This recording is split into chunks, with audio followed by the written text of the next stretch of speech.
Welcome to the Outer Realm with Michelle DeRoche and Amelia Pisano.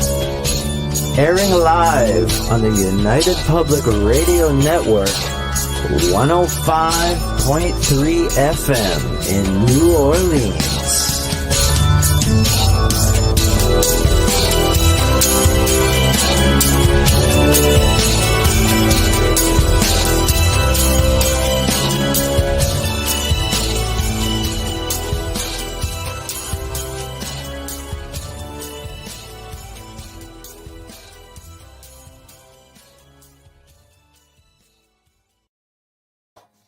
Good evening, everyone. Welcome to the Wednesday night segment of the Outer Realm. We are broadcasting live here on the United Public Radio Network, 105.3 FM from the beautiful city of New Orleans. The Outer Realm is fully sponsored by the amazing folks over at Folgers Coffee, whom have been with us from the very beginning, and we couldn't do it without you. So thank you, Folgers. We would also like to thank Dr. Snick, aka Justin Snicker, for his contribution of time and music for our new intro and outro. He's an award-winning composer of Halloween, horror, sci-fi, and dark wave electronic music, which can be found pretty much on any music platform.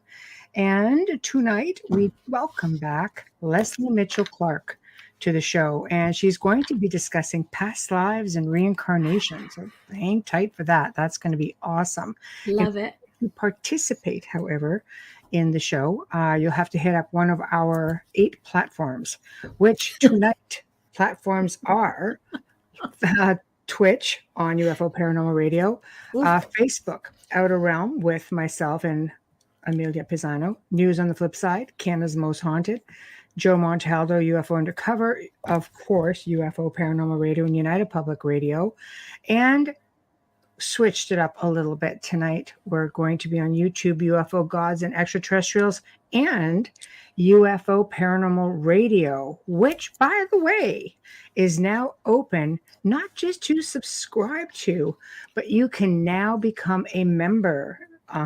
So get on over there, get yourself a membership, because this is the only place you're going to be able to find shows like The Gray Zone Uncensored, and everybody on the network is going to be adding their own contributions, and you're going to start being able to get access to some of the older shows as well, which are not going to be available just through the mainstream podcast sites, etc. So with that being said, we're ready to start, and we've got people in the chat. Look at that. Yeah. Zach Man, hello. Jessica Pisano, hello. Lisa Savoy, hello. Jennifer Lee Spangler, that's a long one. There's one more after that. Oh, yeah, that's right. Celebrate, you betcha. Anything for you, Joe.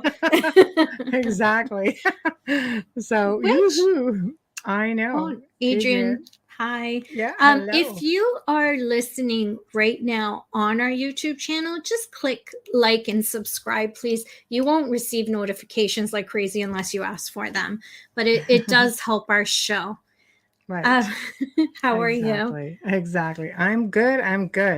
Been that kind of a crazy day because, of course, like snowstorms and stuff like that just seems to really love our area. So we're getting smacked again for a couple of days. So yeah, we just got it now. The roads are covered. Ah, good times. Yes. Yeah. So yeah, I'm not really. I mean, I'm okay, because I have, the studio at home here, which is good. And I don't have to venture out for a couple of days, which is nice. So I don't mind it. I really do love to hunker down. There's nothing like hunkering down in a good storm in a haunted house. Oh yeah. It's like, yes. With some great Folgers coffee.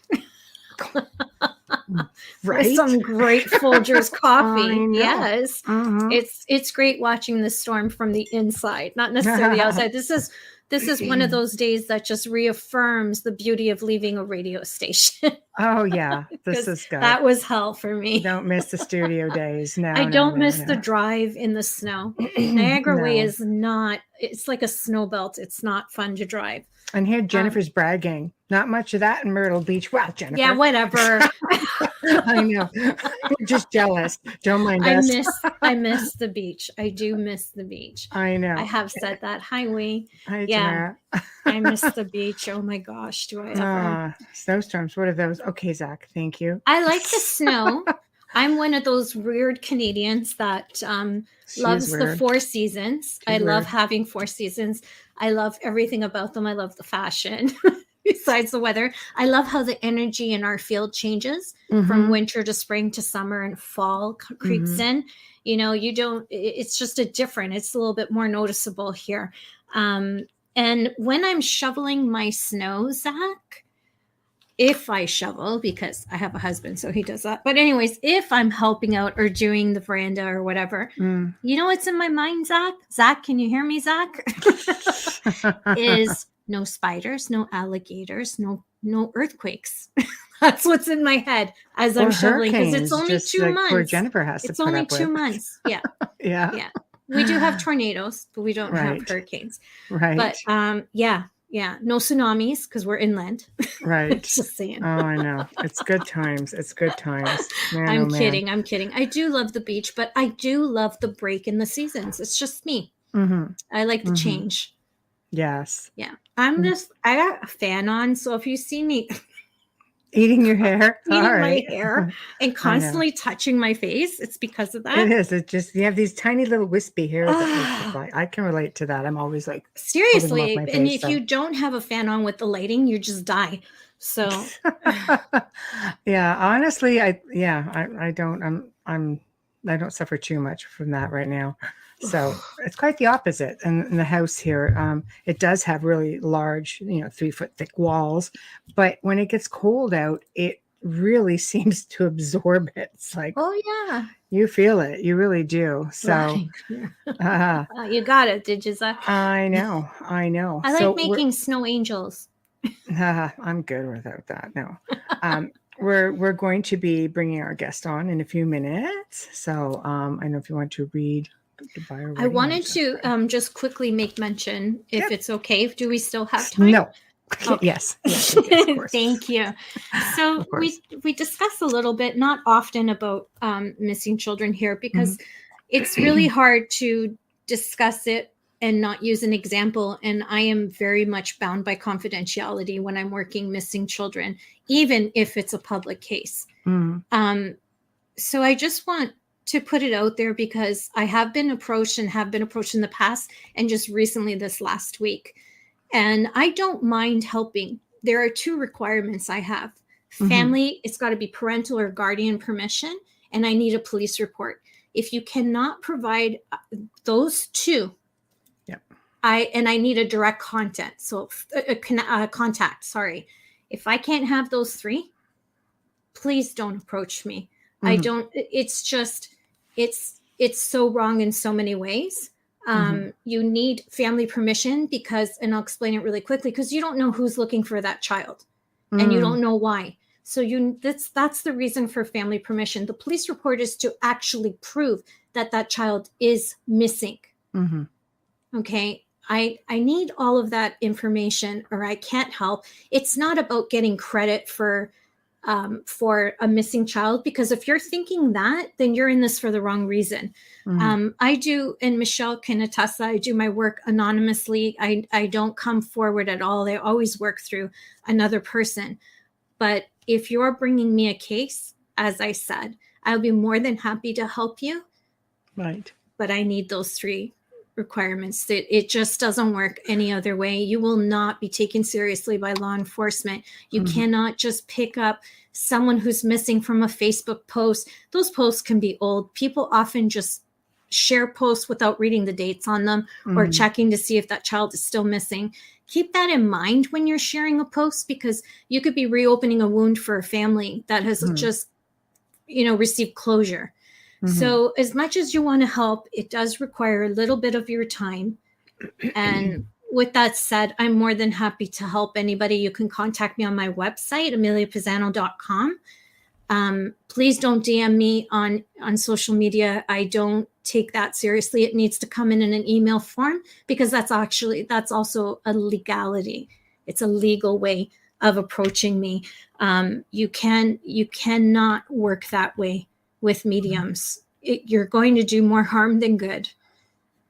That's it. That's my rant for today. It's just because people think that I don't want to help them because I won't be getting the credit if I don't get that information. It's got nothing to do with that. Right. My God, I didn't get credit for the last 7 years. Right. Really? So thank you. All right. Bio. There we go. Oh, and I will just add that if I had a person in my family who was missing, and if I had a missing child, there is nobody else on the planet other than Amelia that I would want to have to do it. Thank you. Thank you. 100%. I know how you I wish I could save them all. I wish I could just line up those faces and just bring them all in. I'm going to cry just talking about it. It's just something that I take so passionately. I've had this experience from my own family, and it didn't turn out well. So I know what that looks like, not feels like. I know what that looks like from both sides of the coin. I take it very seriously. The big one here is knowing who is looking for that child, because you will not believe how many parents who don't have custody will reach out to psychic that they know can get it to find their child, and all of a sudden you become a part of a crime. So think about that. All right. Okay, now on a lighter now note, for real. I am so excited for tonight's show. She is Toronto-based clinical hypnotherapist, specializes in a number of modalities as well as metaphysical therapies, such as past life and later life regression. I need to ask what that is, because that's interesting. Later life regression at Lesley Toronto Hypnosis Clinic, our own Canadian and Lightwork Hypnosis. Please welcome back Lesley Mitchell-Clarke to the show. We're just waiting for her to come on in. So forgive my voice. And hello, Tina. Yes. Another Canadian. I know. Every now and then they start to surface, which is great. I don't always. We do have them. When I'm actually scheduling people, I don't really, look at exactly off the bat who's coming from where, but we've got a really good lineup coming up throughout the next, well, it's always a good lineup, but interesting lineup coming up over the next it was in her bio. weeks. I forgot about that too. I was know. just so excited because reincarnation and past life, following up the shows that we had last week, is very, very interesting. Now, Michelle, it's strategic how she places these guests. don't think it's not. And I love this. I love that it's coming off of, the excitement that we had. Right. Discussing tricks and things like that. So it is. And we're ready to bring Lesley on. Yay. Drum roll. There we go. Yay. Hello Lesley. How are you? There she is. How are you goddesses? It's freaking freezing. I know. I'm wearing the traditional Canadian headgear. Yes. Plus, you guys must be getting the snow. Like, are you getting the snow right now in Toronto? Right. Another huge, shall I say, dump this moment going on.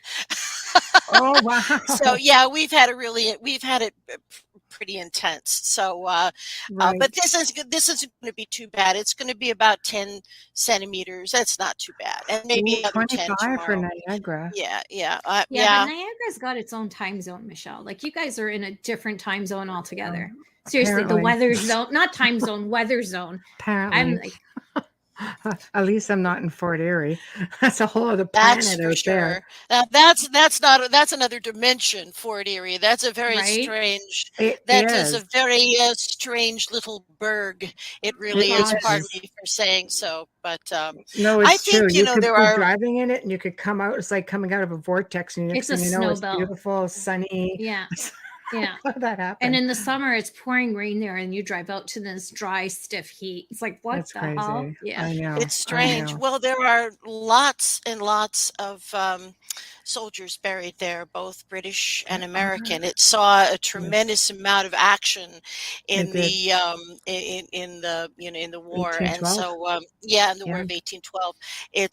It's not unlike in Toronto. We have the fairgrounds from the Pan American exhibition. They're very old, and but right down the midway where they have all the games and all the stuff is going on. I've always been creeped out there. Creepy atmosphere. I don't like it. But I found out later that it is, in fact, that whole area is one of the top places for sightings. And the whole Midway is a giant burial pit of unknown. The whole Midway? The whole Midway, British and American soldiers. Just a mass grave. Mass grave. And we go there for 2 weeks every summer and party on it. Okay, I have a whole whole nother view of it, I know. I'm not gonna lie, and I pray to God, CNE, no one from there is listening. Don't take this personally. I've never liked the CNA grounds. I've had to work in the food building before for the company I worked for, but now it makes sense. Well, it's a very active haunt, not just residual haunts. Of course, there's plenty of that, like at Gettysburg, where you're seeing.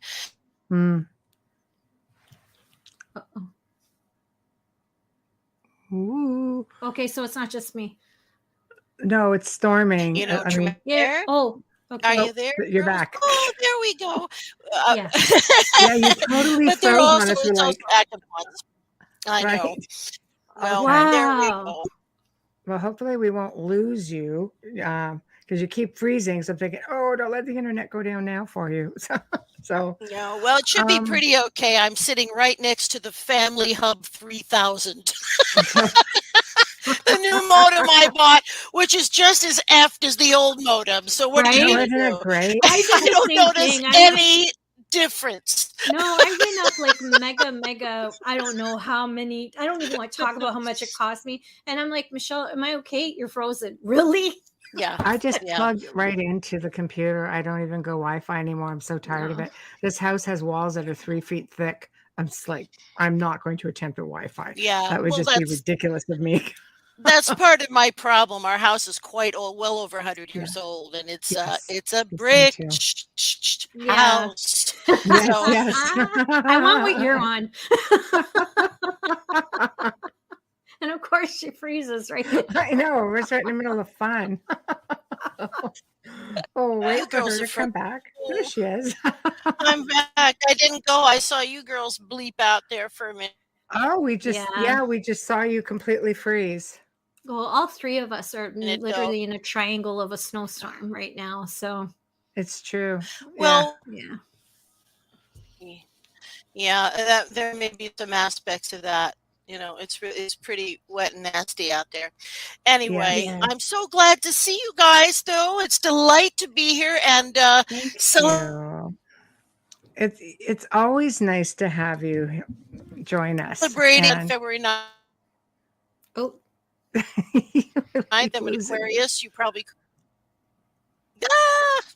I know it keeps freezing. You keep freezing, yeah. So I don't know. I'm hoping that we're not going to lose you somewhere along the line.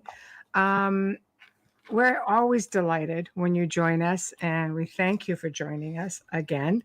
You're just a wealth of information, and I'm hoping that I'm not freezing for you over at your end. But tonight, you're actually going to talk to everyone about past lives and reincarnation. Oh, you're moving. I saw you blink. I saw you blink. We know you're with us. You have to be there because I saw you blink. I know. I'm trying to sit still, but I'm blinking. Oh, yeah. I know. We keep losing you. Do you want me to log off and log in again? We can try that. Yeah, there's a leg too. Yeah, let me try that. Thank you, Leslie. Okay. Thank you. Let's see. She will be right back. Hi, Tina. It's raining in Montreal. Oh, I hope Yes. you don't get snow after that, because there's nothing like the temperatures dropping when it's raining here in Canada. No, it's brutal. It's Yeah. brutal. Bradley Yeah. says you can keep the snow. Well, Wow, you I know didn't what? know that about the CNE.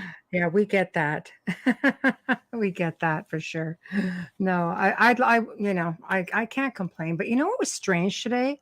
I saw robins.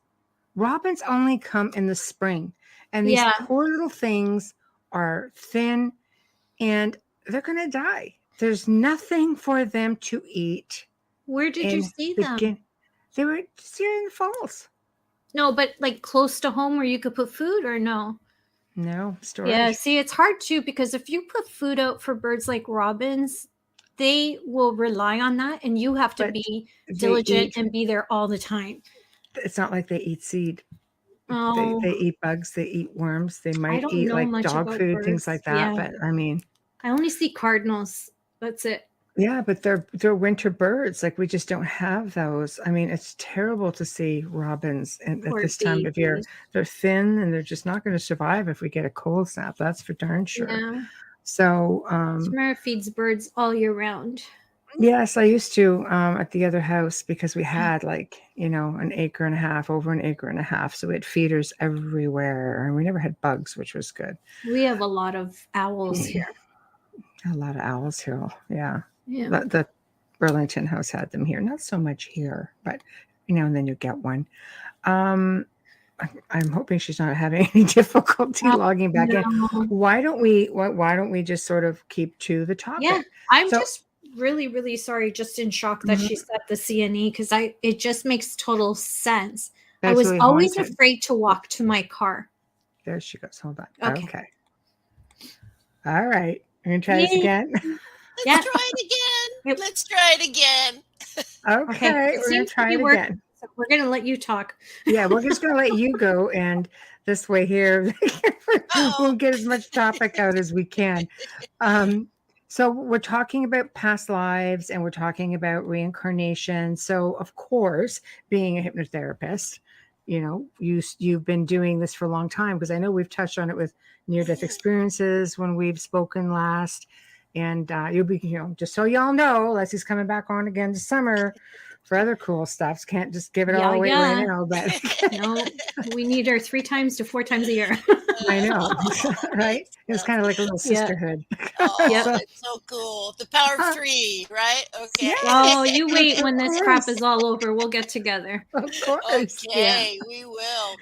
Well, yes, I've been, in answer to your question, I've been working in what we call metaphysical hypnosis, which is a sort of a three-pronged thing. The way that it's taught, it involves past life regression, interlife regression, and what we also call energy release or entity release. And I Oh, don't do too much of that. It's more of a meta. I think of it as more of a metaphor, but what I work in rather extensively is past life regression and interlife regression. so can you And explain interlife regression? Yeah. Because people know past life, just for yes, those listening. Thank you. absolutely. Well, from my point of view, it is one of the most fascinating and powerful experiences and tools that we can use to focus on our purpose here in this particular physical life. So, what the interlife refers to, it's a Michael Newton term. He's the father of this type of exploration. It refers to that place where we go when we leave our physical bodies. And I mean, you could interpret it as a heaven or another dimensional realm, or, Mhm. however you wish to think of it. I don't believe it's the highest spiritual realms that there are, but it is certainly where we are greeted and there's no pain, and it's, love and a beautiful, beautiful experience. So that is where we are in between lives. Mhm. And Michael Newton discovered in his explorations, and no one really realized this before, but um, human beings or beings have, I think it's about 8 or 10 common experiences when they leave their physical bodies. They're greeted by loved ones. They go have like a social time. They go to the I don't know, the past lives pavilion. I'm not sure they have a That's funny. they have a review of lifetimes. And now not everybody always recalls all of those things when we do Right. this work. But what always is recalled, in my experience, the thing that always is talked about is meeting with the counsel, or your counsel, rather your personal counsel. And this isn't some type of punitive or, how should I put it? It's the opposite of that. It's a loving gathering of beings who have been watching after you and care about you, and they help you understand what happened in the most recent life, and maybe why it happened, and some insights there. And then also it's the place where you plan your next physical lifetime, if in fact you do want to come back, because it's a universe of free will. And I know there are some very creative and very interesting theories that have been put across of recent about how there's a certain variety of gray ETs that are keeping us in an endless loop of reincarnation. I have never seen any kind of evidence to that effect. So these commonalities of experiences happen. And, one of the interesting thing, I think the most powerful thing about the interlife experience is we get tremendous insight into the conditions that we were born into.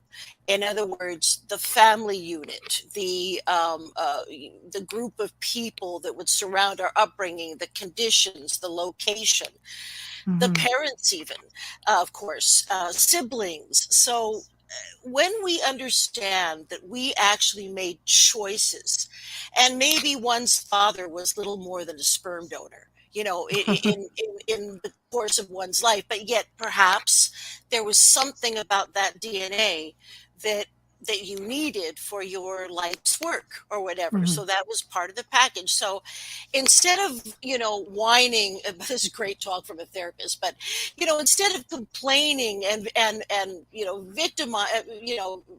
just wallowing in victimhood about the circumstances of our childhood, imagine if everybody understood, well, I selected this for my own growth.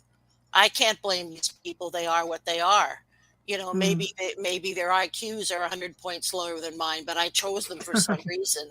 So Right. that's I'm little sure tag-alongs. Yeah.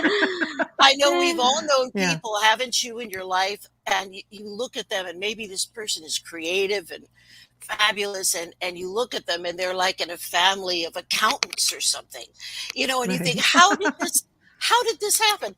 But we are in charge to a large degree of our plan, so to speak. And that's really what the interlife experience is about. It's quite detailed, and it is a really wonderful thing to do if someone is for everybody, but particularly if you're in a transition of some sort, and maybe have lost your way, or you're out of touch with what you need or what your talents are.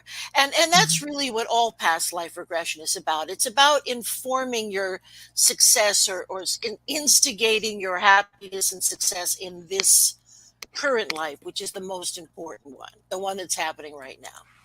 Right. Which would make sense, especially if you have a situation, I guess much like what Edgar Cayce used to do, just in a different way, because he wasn't necessarily regressing people. I think he was just reading on them. But yes, I guess if you're having, for example, a fear of water, it would allow you to go in and figure out, why do you have this fear of water? Or bridges over water. That's right. Oh, well, sometimes when people come to me with a phobia, Right. there is no clear and present evidence of why or when it is occurring in this particular life, and Right. that's true sometimes with chronic physical conditions too. Pain things. Sometimes people come in with unusual scars that have no. So it's possible for the etheric body, I think, to be traumatized and affected by the things that happen. And because all of this information is carried in the spirit, it informs our the physical self. I remember once, and this was quite some time ago, kind of towards probably about 20 years ago, but there was a lovely little old lady that came to me, and I was working in a pretty tough neighborhood of Toronto but it's primarily Southeast Asian. That's not why it's tough. It's just that was mostly the clientele that we had there. So this lovely Indian lady had treatment-resistant fibromyalgia. I mean, the woman was in so much pain, and the doctors had tried everything. It didn't respond to, opioids. It didn't respond to anti-inflammatories. It didn't respond to anything.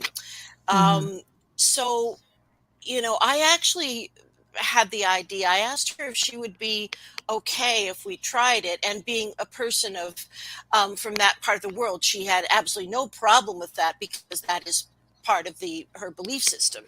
So we did. She went into trance very easily, and in that particular instance, I asked, or requested that we go right to the lifetime that is affecting her now with this terrible syndrome. So we went way back. I think it might have been to some time in the Middle Ages, and she was not just a servant, but like what they would call an untouchable, someone that you didn't even look at. That kind of low level servant with the Indian caste system in from centuries ago. So her job, or one of her horrible jobs, was she had to go to a physical water pump and pump water for the rich family in the mansion all day long. And she just wore her body out. And the pain that she was experiencing now is the pain that she brought with her from that really tough life of physical labor until she just worked herself to death. Oh my gosh, that's And horrible. once that was released, I mean, there was huge relief. Now she was she was a little old lady who probably had some arthritis and this and that, but I mean, the pain was gone. I'm going to say like 80% gone. That's So huge. it was in fact miraculous, and nobody would, the doctor didn't accept it. Nobody would accept that that would be what would happen. There's an example of carrying a physical trauma, and this was not just a most recent life. This would have been, from some time ago. So why it was resonating now, I don't know. That would have to do with her journey and her plan, and who the people in her family were, and was one of them the grand, poobah of the house. I don't know. So, but there you go. Yeah. Not unusual. That's amazing. Yeah, that's crazy. That's like, I mean, to think that something could creep in just from such a long time ago. But I guess it is. Could that be like similar to like a DNA imprinting or like a lineage thing? Like, could you suffer from that sort of thing too? Yeah, I do. I first of all, I think that probably we have a lot of what could maybe be called sympathetic ancestral sympathetic DNA that isn't maybe even visible. That there are more strands than the 23andMe, and I think that experiences can be contained in DNA sometimes, and particularly apparently a physical trauma can resonate. I mean, whether that information is in our soul and it's external to us, or whether it is in fact in some type of etheric DNA that is part of our soul structure. Who can say? But it certainly happens. Wow. It's something you don't think about when you think of past lives. I think most people can agree that you think of past lives. It's something that you just want to go back and, what was I? Was I a king? Was I a queen? Was it, everybody wants something glamorous, but you don't think of things like that.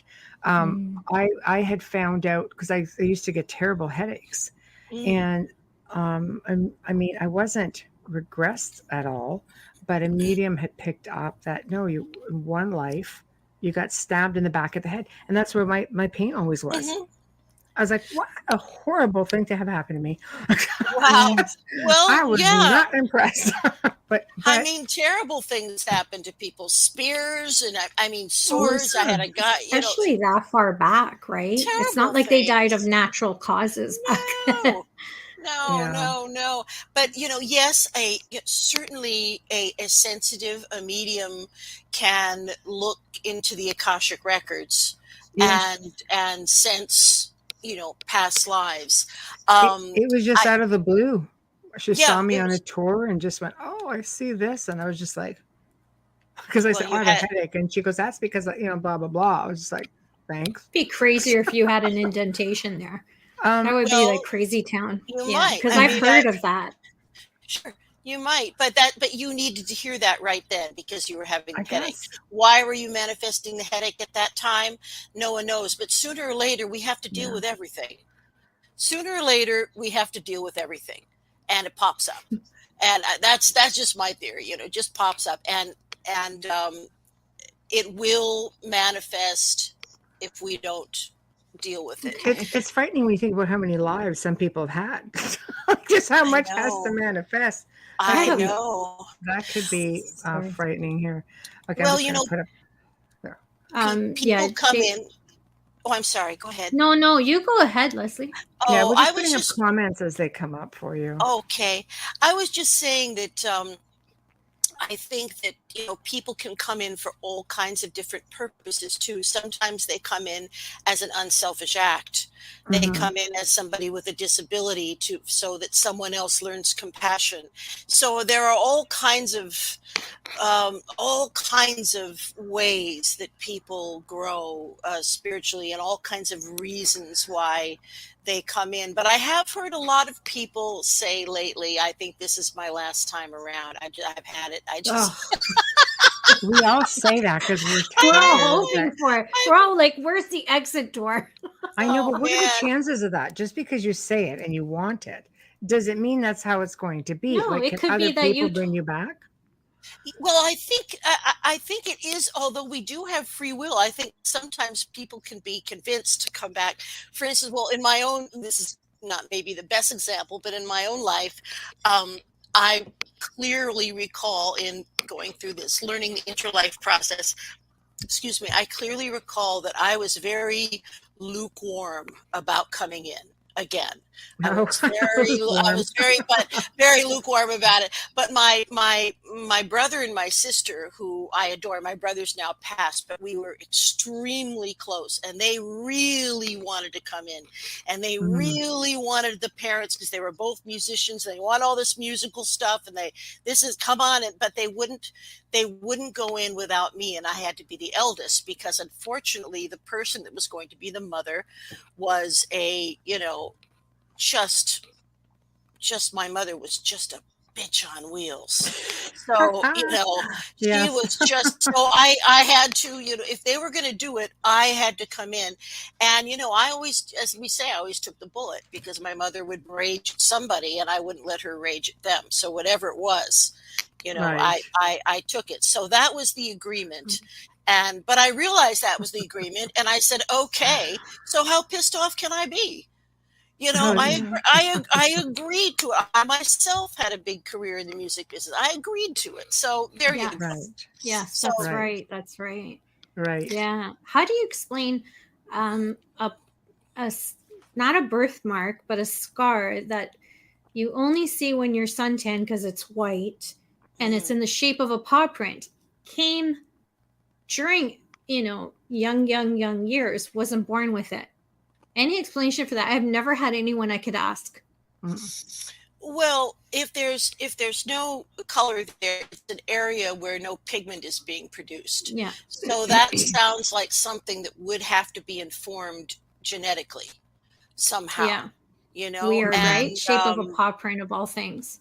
I've seen people come in with all kinds of things that are unusual, and they say, "Look at this." I said, "Oh my God!" So. I think anything is possible.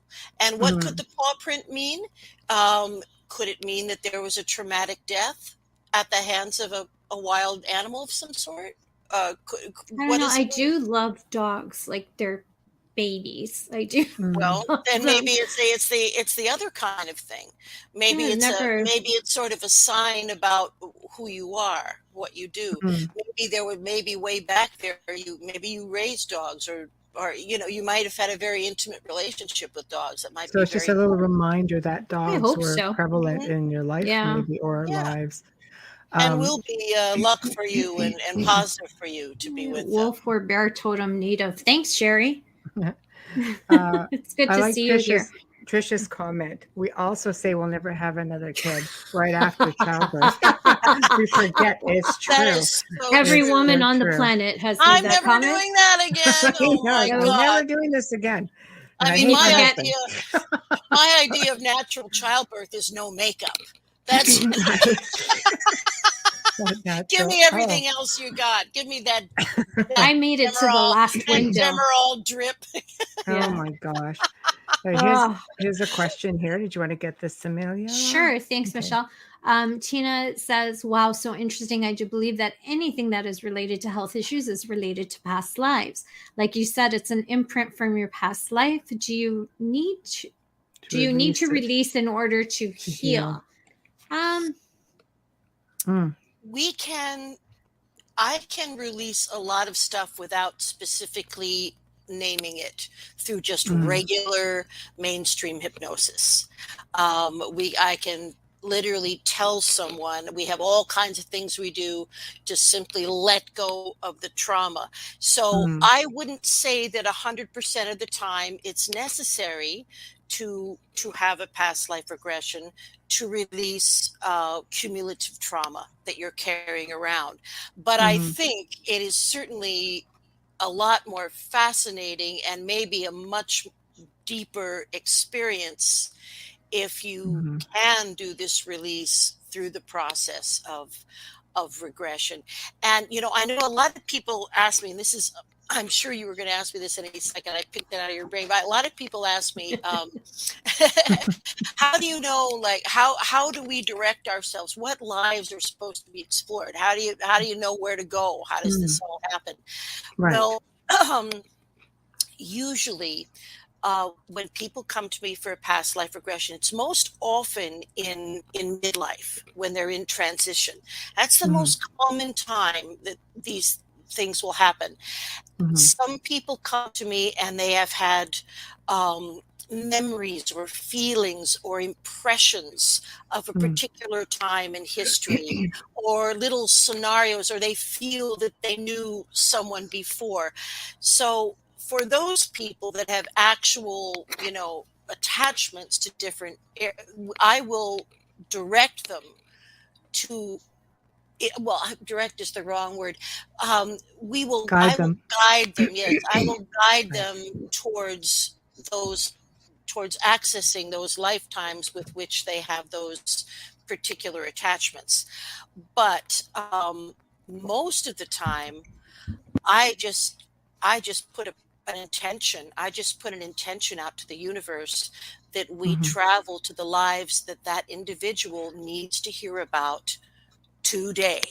And I do my best to take people to at least to 3 lifetimes. I do my best for that, but it depends a bit on how much information, how detailed they are in their recollections, because I just let them talk. And so sometimes someone will spend 45 minutes exploring one life. And I don't generally like to keep people in trance longer than an hour and a half. I think more than it's a that, lot. it's much too hard for people to integrate back into our third density and get in their car and drive away. You know what I I mean? It's could see that. draining. It's I really could see that. draining. Yeah, I It's like exhausting. Adrian. Pardon me, dear? No, I like Adrian's question. Can one do a release without knowing the negative cause? Yes, absolutely one can. As I said, and I do that in mainstream hypnosis all the time, especially I do an awful lot of work with first responders. I'm a consultant for a psychology firm that pretty much has, these dear people, police officers, firemen, EMT, the people that have seen the worst aspects of humanity. And these dear souls, they're strong, but they carry a lot of trauma. And so I work on releasing. I have an idea about what the traumas are, but they don't have to name them or relive them for us to release them. Because the subconscious mind knows what the trauma is, and that's all I have to say. And then we go through a release process. I have a lot of different ones depending on where the individual is, sort of spiritually or emotionally. So yes, we can. Wow. I'm sending you my ex. Ouch. long You time may- ago, because I've been married a long time, but I think so. It's like 29 years later, but it's funny because I did meet him at the exhibition grounds now that we're talking about the Midway being haunted. Isn't that weird? He used to walk me to my car because that was the time when Bernardo was still the Scarborough rapist. Right. So our company would be in the food building every year for the X just to promote. And I would go there after work from the office and be there till 11. And he would walk me to my car. And that's how I met him before I got married. But man, oh man, he could do with it. Isn't that strange? Isn't Wow. that strange? Yeah. Wow. So when you bring people under, do you find, will they start, when they're tapping into another life and they're just there, do they start speaking in tongues or different languages? Sometimes they and do. How do you guide them after that? Yeah, How do you understand what exactly. they're saying? Well, Use a translator app? No, I guess I could, but it's usually, if it happens, it's just for a little short period of time. I do speak Spanish and French pretty well, but if it's something, but there's a lot of times people have begun speaking languages that sound, antediluvian, that sound like some form of Sanskrit, something that I couldn't possibly recognize. Yeah. It's not gibberish. I mean, it's constructed language. It's not gibberish, but it's something with which I am not familiar. So yes, that can absolutely happen. But what's interesting is how often they don't.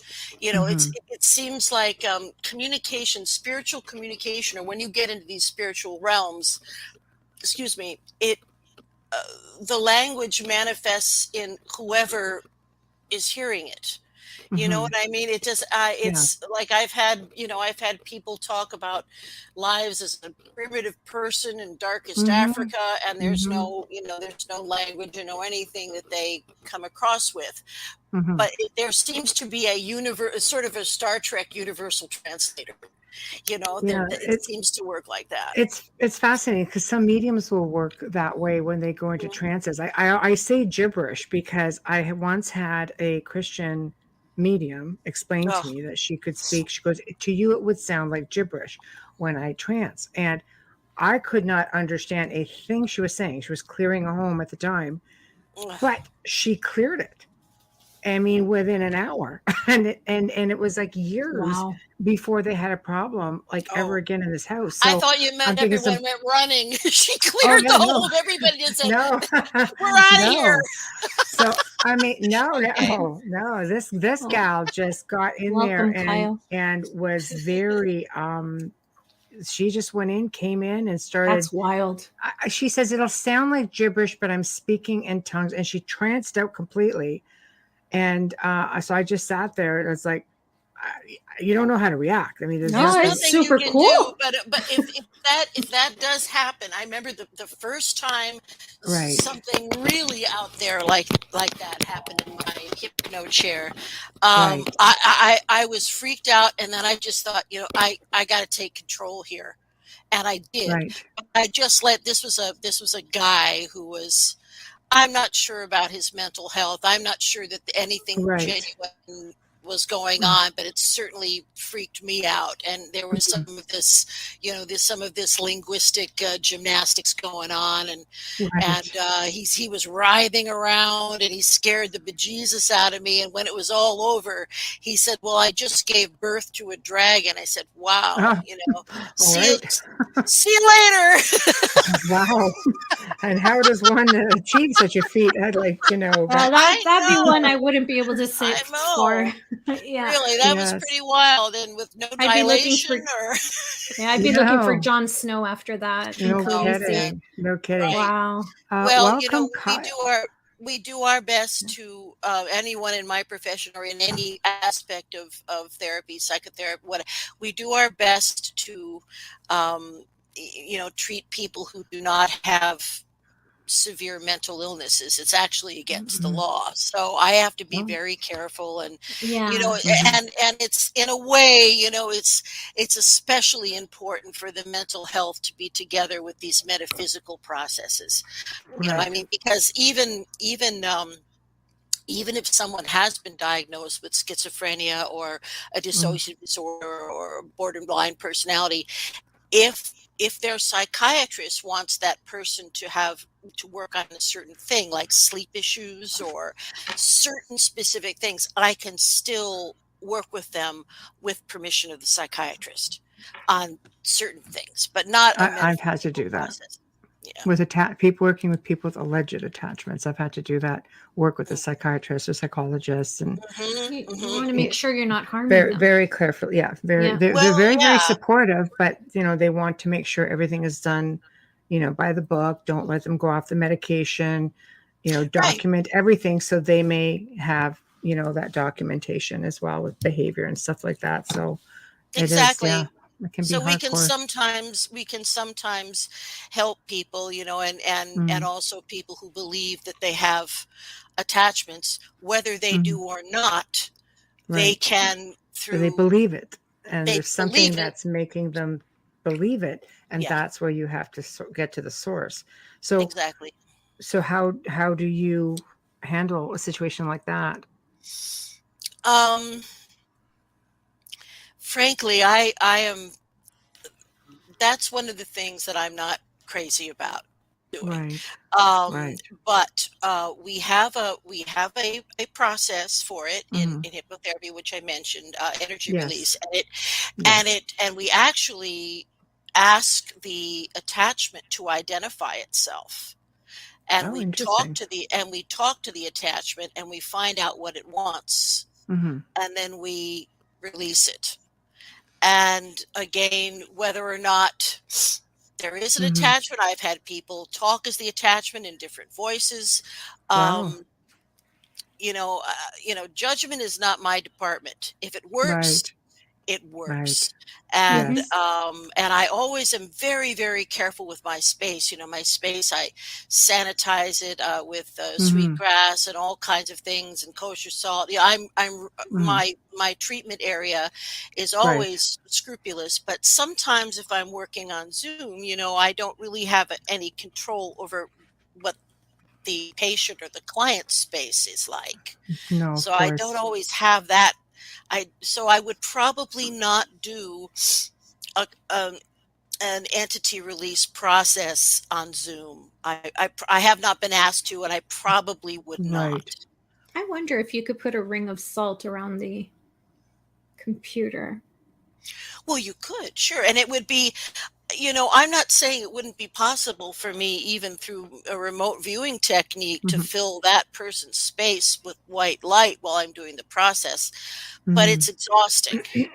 Oh yeah. It would be exhausting for me to maintain the protection and do the hypnotic process. Yeah, I can imagine. Absolutely. So, what do you do with children who exhibit signs or of, because kids are, as much as they can be teller of tall tales, every now and then you've got this child or even a savant, Oh yeah. who are just, that a savant, that's a past life thing. But sometimes kids come in and go, oh, that was my other life, or this was my other mom, and this was. Oh, they do it. They're They do it. unbelievable, some of those stories.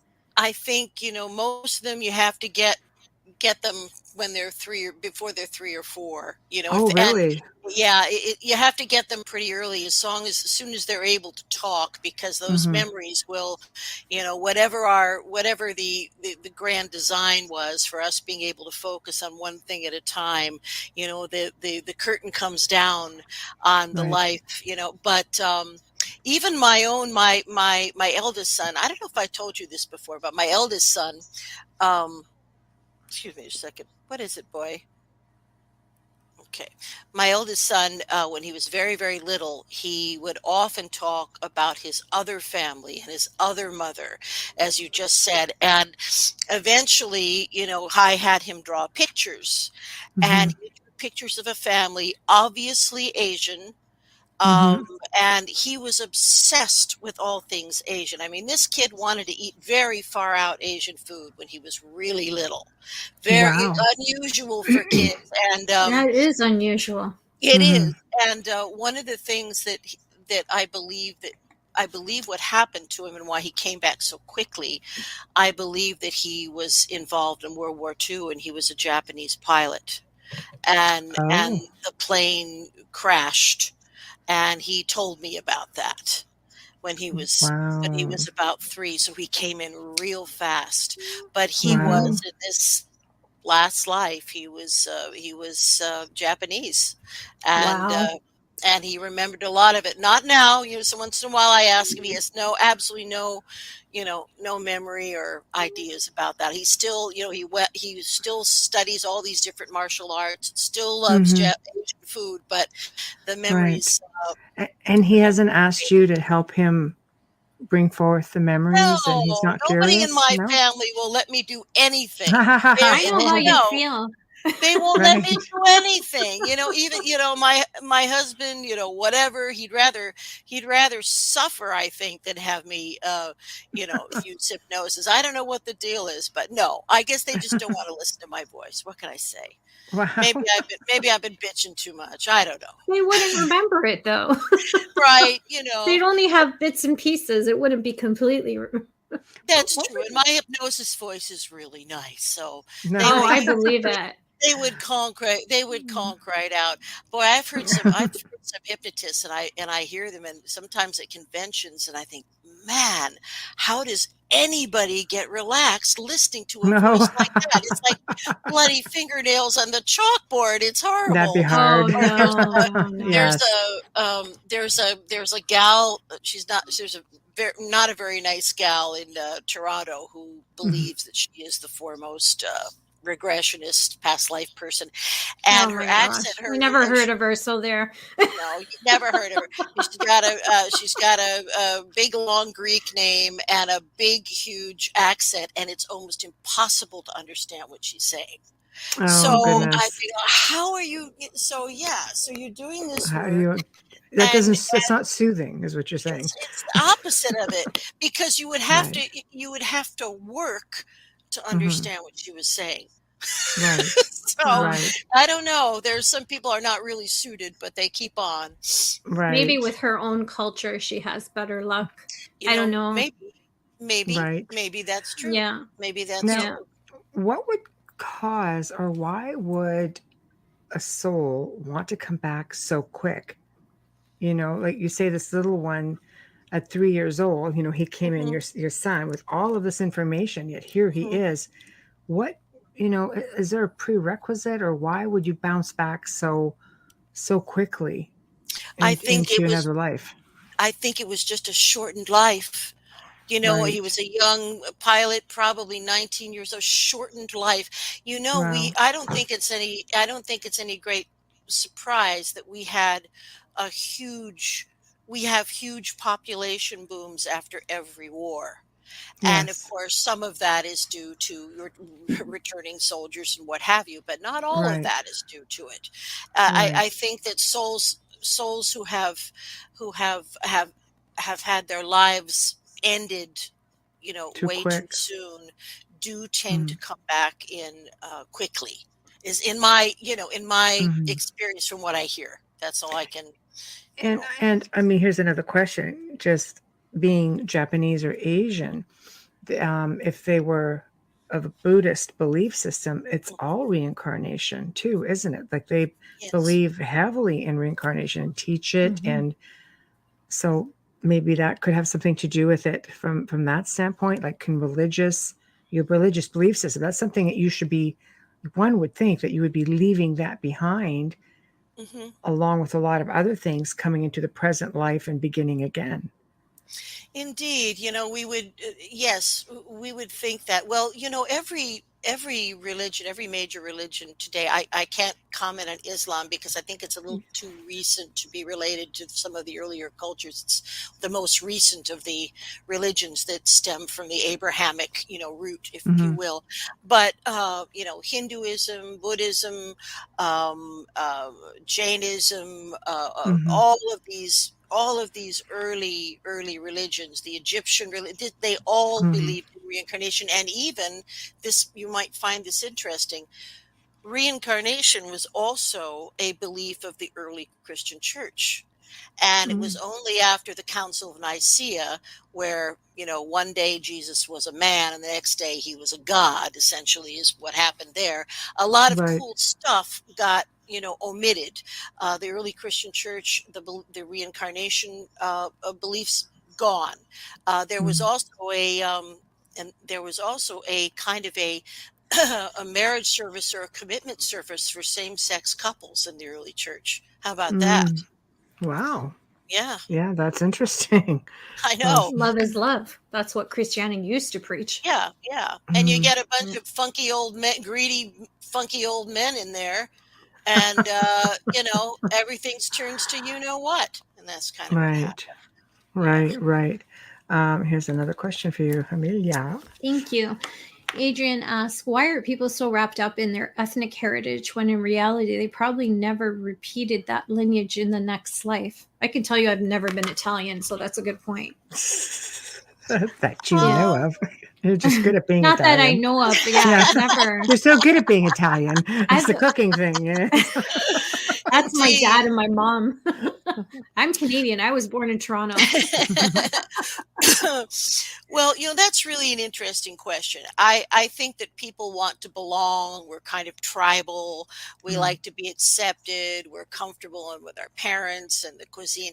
And actually, from what I have heard, it's not unusual for people to say be Italian and more than one lifetime. It depends completely on the individual, but more often than not, we are mm, out there getting wide ranges of experience in all ethnicities, in all mm. times, and all. So, yeah, why are people so hung up on their DNA? I think they just want a sense of belonging. I Yeah. think they That do, makes and sense. maybe it's even a first step to introspection. Many Mm-hmm. people who will have their DNA done have never thought about facts like, well, am I subject to depression or whatever? Is it a genetic thing? Yeah. So I think it may be a first step to self-awareness, and but it is a natural thing for people to want to identify with their own. Yeah, That's I just think it's a culture thing. It's not yeah, we're just tribal. ethnicity. It's Yeah, culture. Yeah, yeah, it's we're culture. tribal people. It's culture. It's Yeah. not just ethnicity. It's No, not. Another no. question? And Tina is asking, thank you, Michelle. Are you familiar with, does that say Kardec? He Kardec. explained that the souls needed to reach a certain level in order for them to come back. Well, I Excuse me. think many unevolved souls come in real quick. It's been described to me like, if you almost like people that are in prison all the time, recidivists, people Mhm. who have determined that they're of a low, people who have determined not to evolve because, again, a universe of free will. And look at the diversity of moral and spiritual awareness that we have on this Mhm. planet. And it's very easy to see that there is there is a percentage of people on this planet who have determined not to evolve, Mhm. and for whatever reasons. And now, I haven't had an experience of working with anyone like that who has come to me, because these are usually going to be unaware people, Mhm. criminals, or, people who have lost their way. But what I've heard is they don't go really to the council and go through all those processes if they don't want to. They just want to get back in life. So it's almost like going in one door and coming out another, that Mhm. there's no insight that takes place between lifetimes if they don't want there to be insight. Again, free will. Right. Which makes complete sense. Mhm. Complete sense. Hmm. No, for sure. For sure. I think that, when you're thinking about like levels, I mean, do we even exist, lives? Do we live lives simultaneously, dimensionally? Mhm. Like it's hard to think level, because I mean we're thinking very much linear, like in this specific Right. third density, three-dimensional lifetime. Have you Yeah. come across anybody that's kind of been split souls living? Oh, yeah. Well, there are people who I think are almost like time travelers, interdimensional time travelers in a way. Right. And I think it's possible, but I think it's more of a thought process than putting your body in a capsule that at superluminal Um, speeds. I'm not quite sure how it works, but I don't believe that time is linear by its true nature, Hmm. as you just said. right. But But yeah. in the third density, we have to have reference points, so we show up, so we get Hmm. stuff done. And I think that's probably also part of the same process why we have temporary amnesia when we're Hmm. here, so we can focus and learn and do the tasks that we set out to do.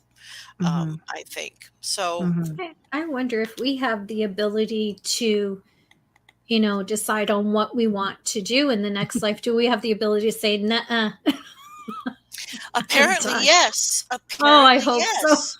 Apparently, that's what the council is all about, where you Right. discuss, well, would this be better, or how will I learn this best? If I do that, will it affect somebody else positively? Or, yes, I think that's the whole thing is like a map, like an agreement. And Yeah. now sometimes people have asked me to do future progressions, if you will, and that can be done. But I will say one thing about that. I think that there might be several possible timelines Hmm. that are all potential timelines, Right. and the one that you in your soul decide to activate is the one you will take. But I'm not sure how accurate progressions are, because you can always make another choice. It's all Right. about choices. And I don't know if we can really nail down that specific. We can talk about a possible timeline, I Hmm. think, but Right. it Hmm. isn't written in, it's not written in stone.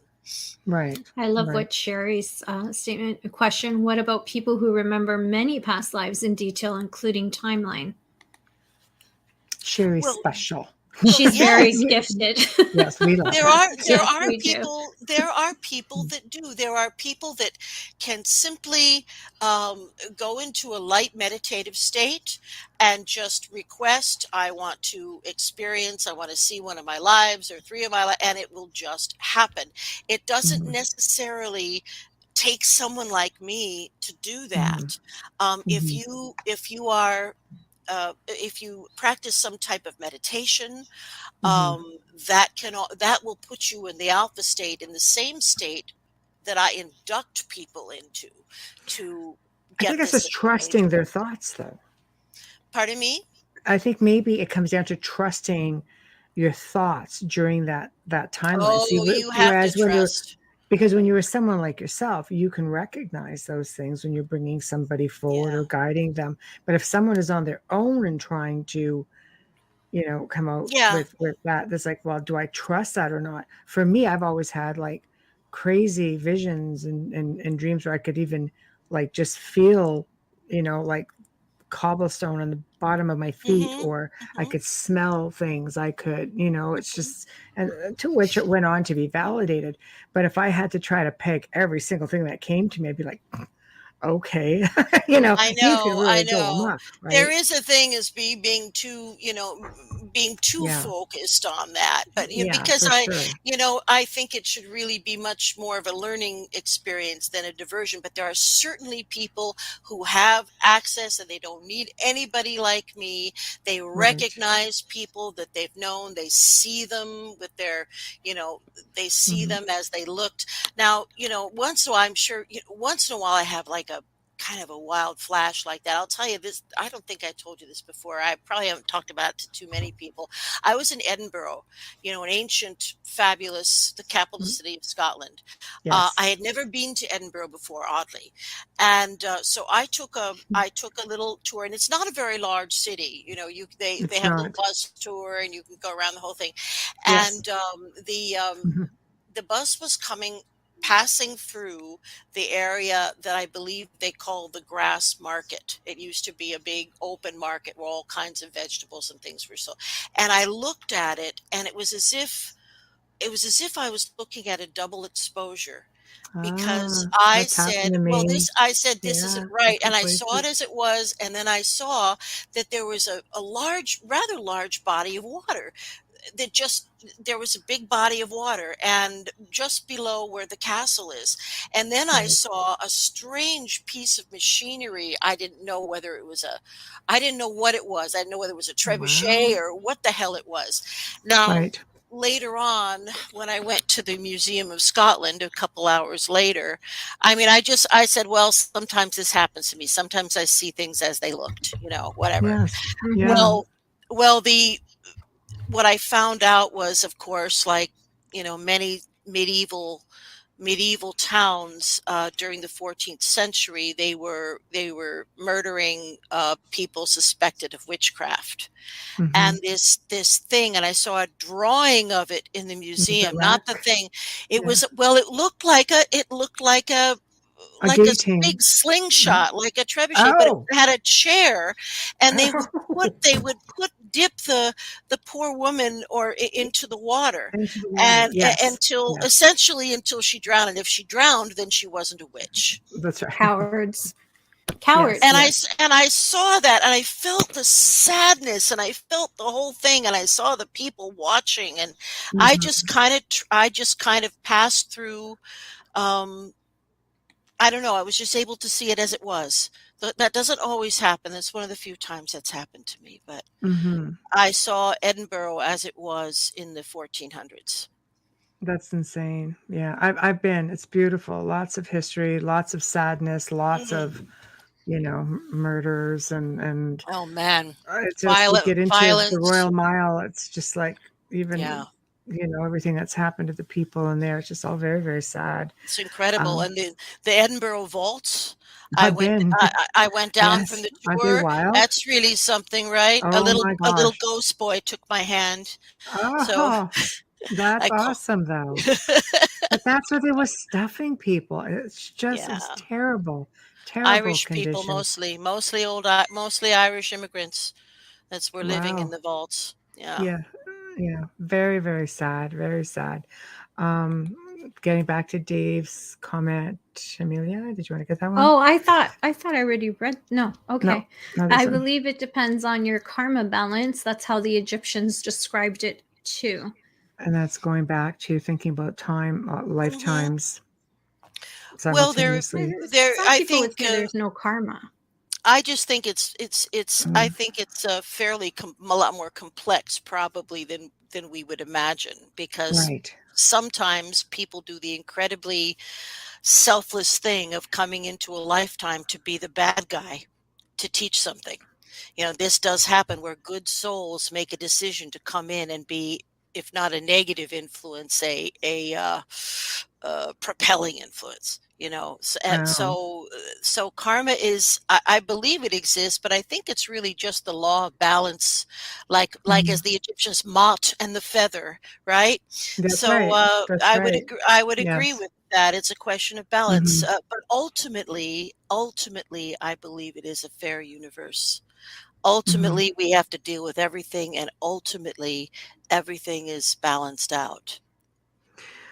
Okay, so let's touch on twin souls versus, Mm. let's say, soulmates. Mhm.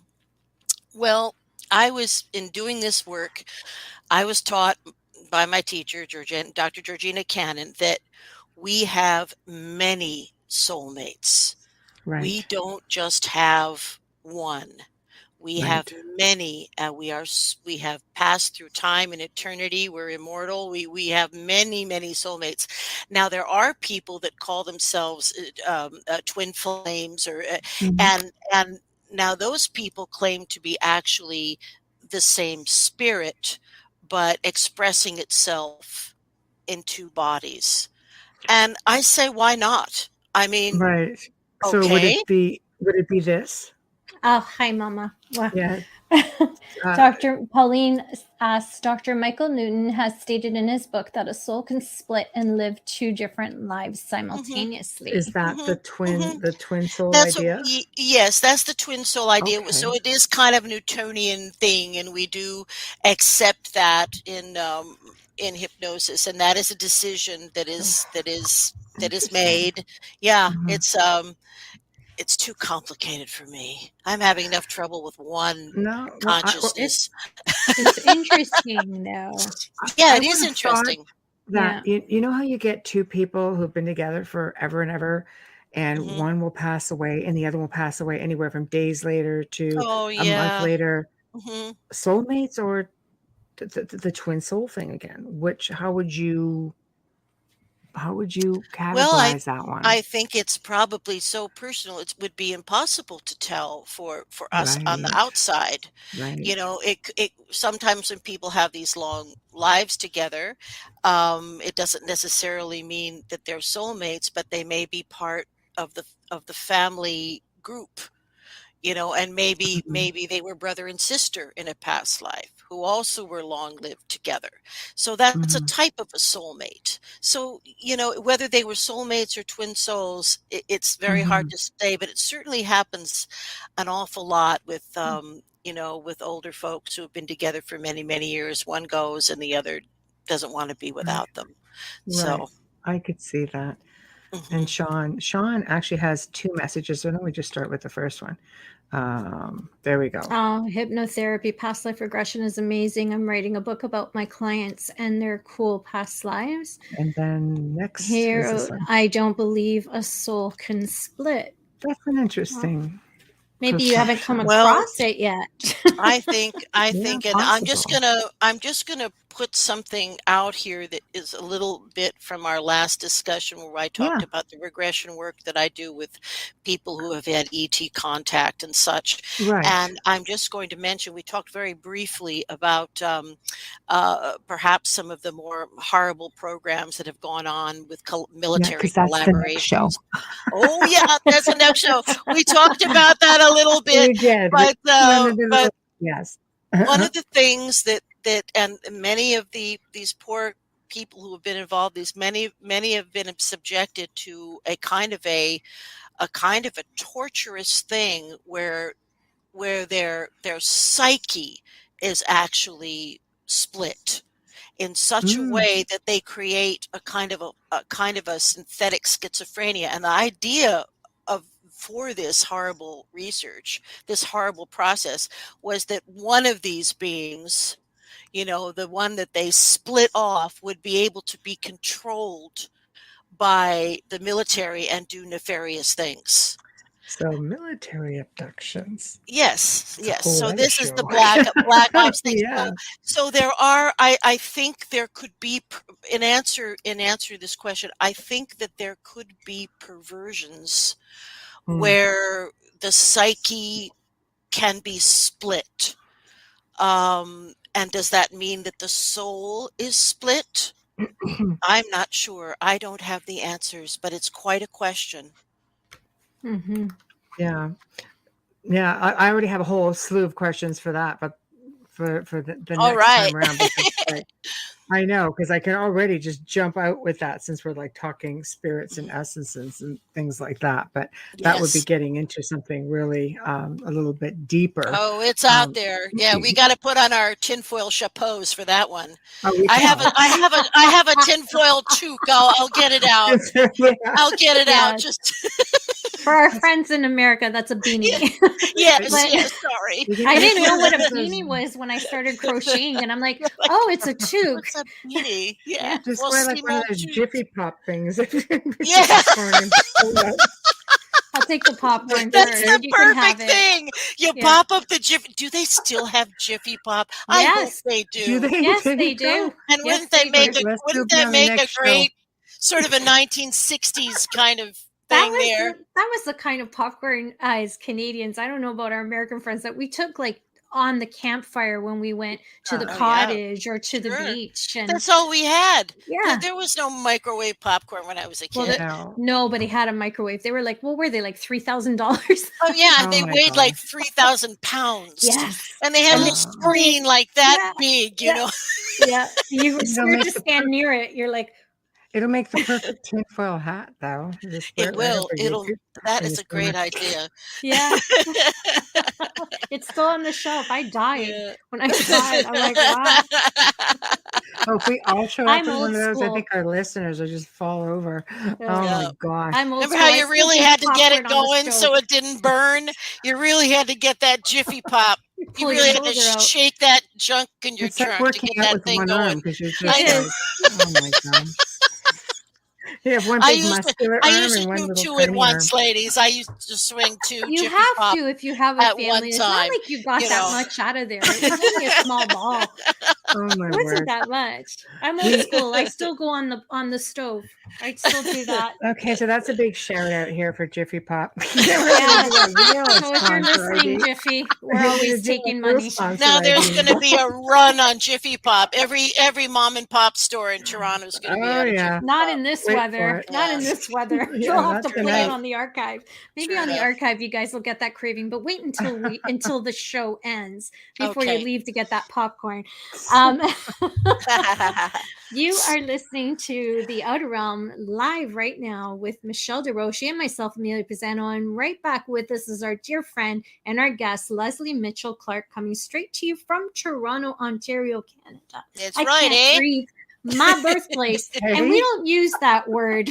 Just saying. We do not. That is like, we are not the Mackenzie brothers. We don't say that all the time. We don't live in Eagles. No, my Irish grandparents said it. That's why I do say "a," but it's because I was raised by my grandparents, and they said it all the time. Yes, so. And that was spelled A-Y-E, not like E-H, like E-H. E-H, yes. I don't even use that word. No. But anyways, we're coming to you live from the gorgeous city of New Orleans on 105.3 FM radio, and we are streaming right now on United Public Radio, United UFO Paranormal Radio. We are on all of the Facebook pages, including Canada's Most Haunted and The Outer Realm, our own page. Yes. I'm like, there are too many to list.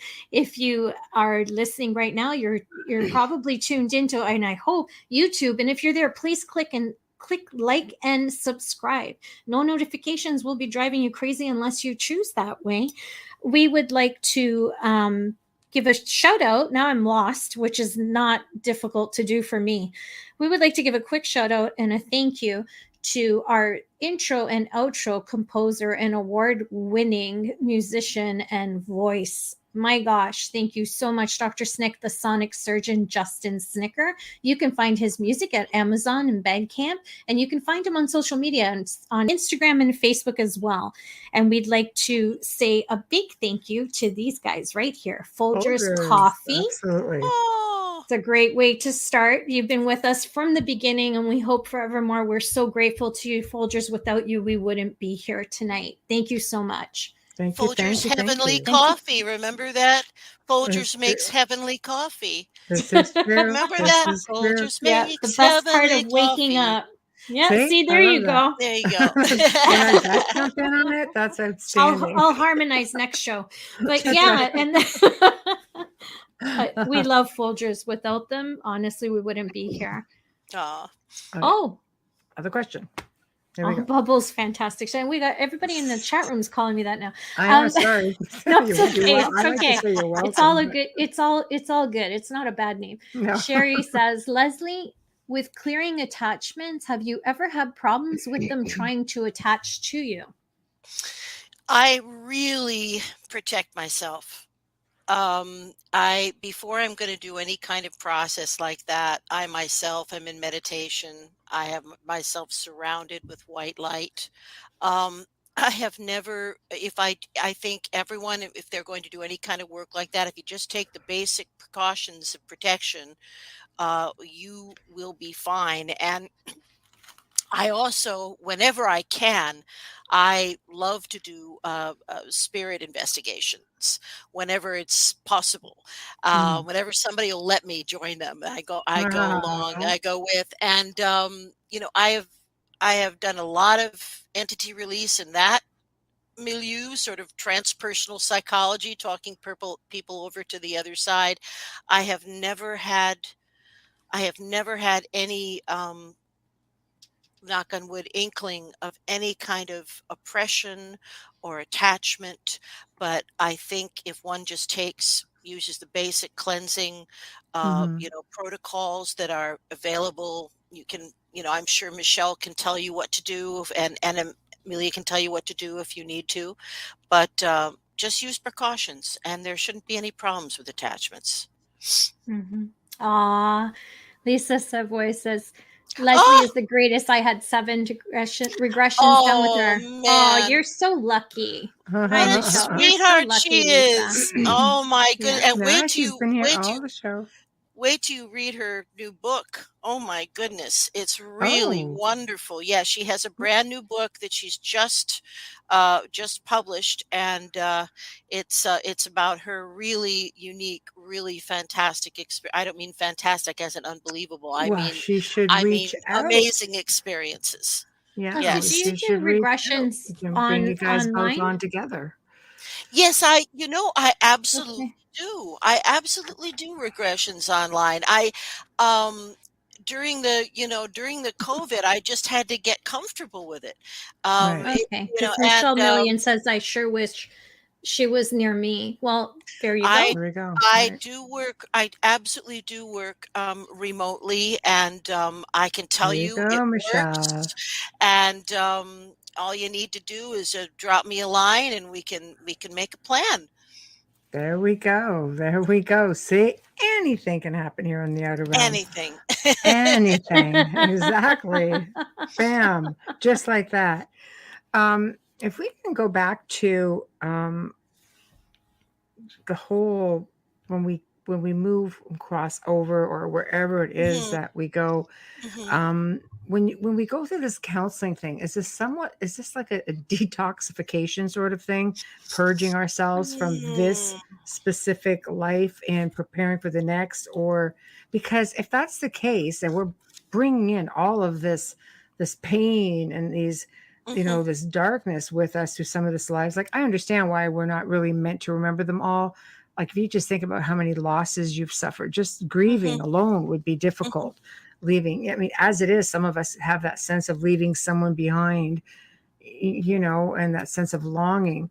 But what exactly does the whole counseling thing do if you're still sitting here fixing some problems from other lifetimes? Okay. Well, I think that a big part of the answer to that question is I think that from what I have heard, what I've come to understand, this realm, this higher vibrational realm that we ascend to, um, negative emotions just don't exist there. Right. So there is no grief, there is no longing, there is intellectual awareness or Mm-hmm. consciousness of what has happened. So I Mm-hmm. would say that the whole council idea is much more removed emotionally than you would probably think. It's Wow.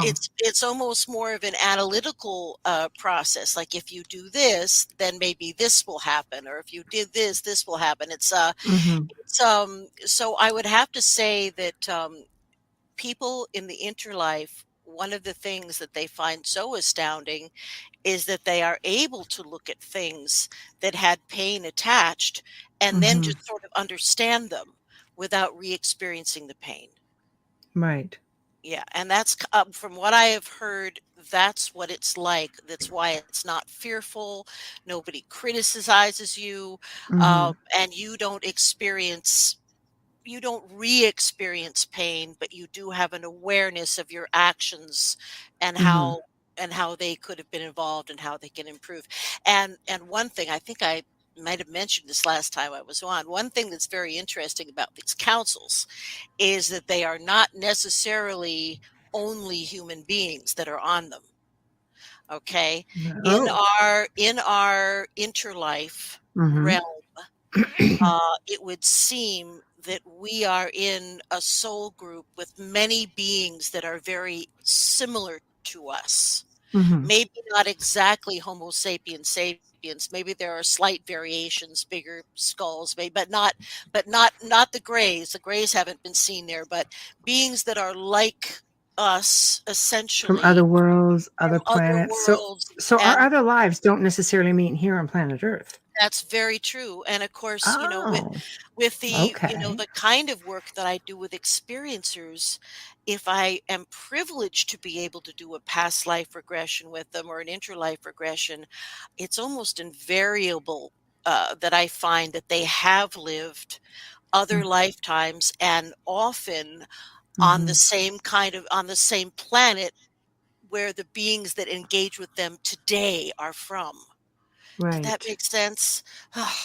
It was No, a complicated absolutely. sentence, but you know what I mean. Absolutely. So, boy, so there's something No. familiar. So you wonder, there has been an agreement in the interlife. Say these Mm, star seeds, these remarkable people, mhm, lived on this evolved planet and made a decision to come here, mhm, to their younger brothers, less evolved planet to help bring about disclosure or help heal the world or help mm, advance the science or whatever it was. We have an awful lot of mhm, these star seeds, these special people who have chosen to be here to mhm, help us. And there is no reason for fear. I just want to say fear is the killer. I'm no fan of David Icke and all of his reptilian fears and fear mongering, mhm. because it's really not that. There are aspects of that, but that's not the big reality. Right. Lisa, just plug. Here we go. We're going to give you a little shout out, Lisa. The title of her The book. title of my book is Living in Two Worlds, A True Account of Alien Encounters, available on Amazon. Amazon owes us some money. That's They right. owe everybody. They Amazon. owe me like 39 cents, I think, for the past 5 years. I think Yeah. that's about all I'm getting. 39 cents. Oh no. Oh Canadian. no. So that's like what? A nickel? That's 19 cents to you. That's Yeah, right. there you Oh go. my Oh gosh. my Oh my gosh. gosh. Yeah, definitely reach out to us, Lisa, at the outer realm contact at gmail.com. We'd love to hear it. I'm sure our listeners would love to hear it also.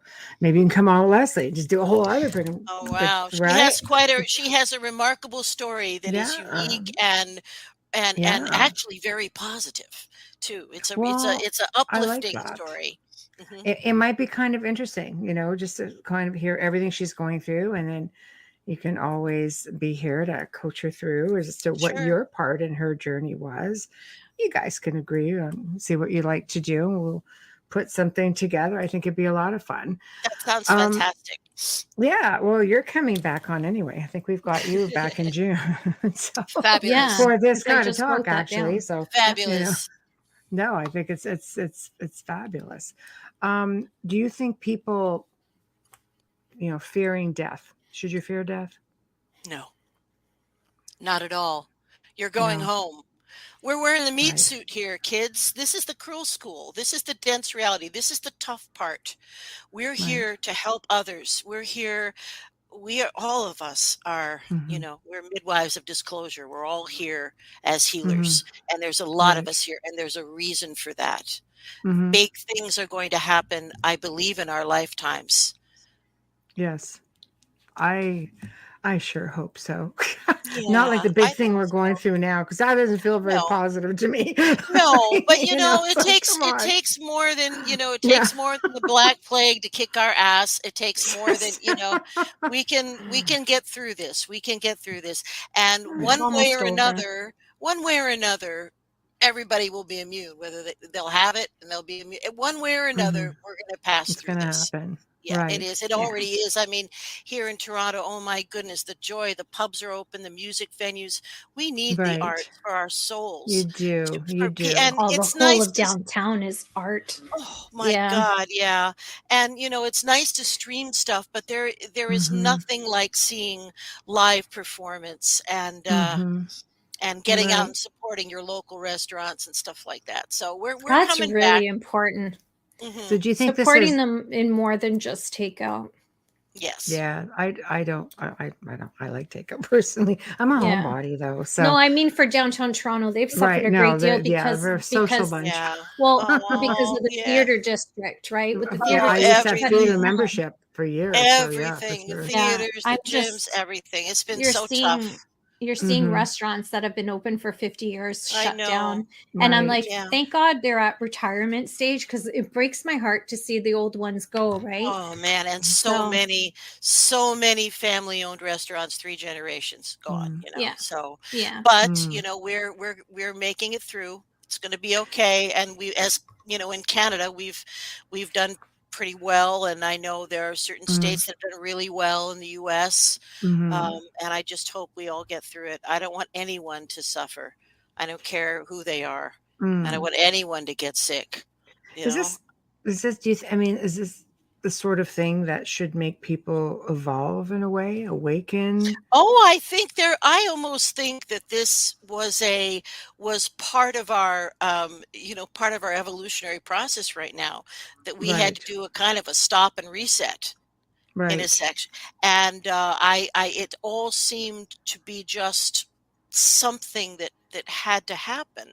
And Mhm. I think people have had incredible experiences Mhm. during this time, all kinds of awareness, and people have decided to go into new careers. They've, Mhm. it's been quite a time. We can reframe this as a positive thing.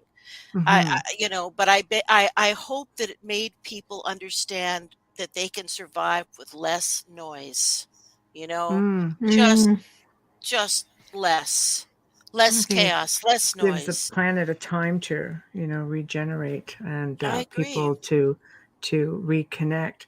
I think it's important before passing. Not everybody has the opportunity to know when their time is up. And I know that Wayne is in the chat room tonight, but his mother was very, let's just say she was a little tumultuous. She's Hmm. very, she's not a happy camper for most Hmm. of her life. But when they believe she actually died, like he watched her just take her last breath and he's like, okay, this is it. Yeah, And she's back. He's like, what the hell, she was right? fighting. Yeah. But yeah, but she just completely went down and then came back, and then all of a sudden she's okay, but came back a different person. Hmm. And basically, it's almost like she got this little glimpse, like trying to take the baggage with her because she kept talking about, well, I'm just waiting for the train, Oh, and he's saying yeah, you can't take all that baggage with you. And I yeah. think maybe she was trying to get on with the baggage sort of thing, all the hang-ups. And they're basically saying, no, you need to go work your stuff out. But she lived another 6 to 8 months, Hmm. Wow. rectified everything with everyone, and Hmm. died happily in her sleep after that. Isn't that something? That's a good thing for Isn't that her. that's Right? amazing that she had that Yeah. realization and the ability to take care of business, which was as Yes. much for the people around her as it was for her.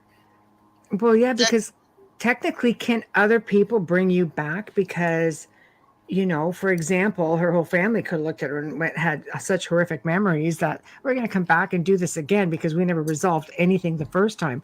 Can sure. they be responsible for bringing you back Well, they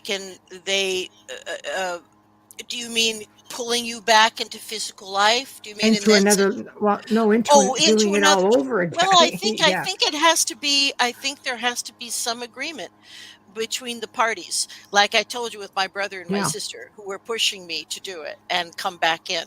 So Right. I think it there has to be some kind of consensus, but certainly I think everyone desires to clean up and fix things when they're in the interlife.